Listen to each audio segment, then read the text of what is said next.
بسم اللہ الرحمن الرحیم۔ عبداللہ بن مسلمہ نے بیان کیا، کہا ہم سے مالک نے، ان سے عبداللہ بن دینار نے، اور ان سے عبداللہ بن عمر رضی اللہ عنہ نے بیان کیا کہ نبی کریم صلی اللہ علیہ وسلم نے فرمایا، مہینہ کبھی 29 راتوں کا بھی ہوتا ہے، اس لیے 29 پورے ہو جانے پر جب تک چاند نہ دیکھ لو روزے نہ شروع کرو، اور اگر بادل ہو جائے تو 30 دن کا شمار پورا کر لو۔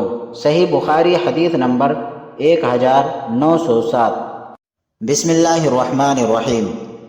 ابن سیرین نے بیان کیا کہ ابو ہریرہ رضی اللہ عنہ نے نبی کریم صلی اللہ علیہ وسلم سے روایت کیا کہ آپ صلی اللہ علیہ وسلم نے فرمایا، جب کوئی بھول گیا اور کچھ کھا پی لیا تو اسے چاہیے کہ اپنا روزہ پورا کرے، کیونکہ اس کو اللہ نے کھلایا اور پلایا۔ صحیح بخاری حدیث نمبر 1933۔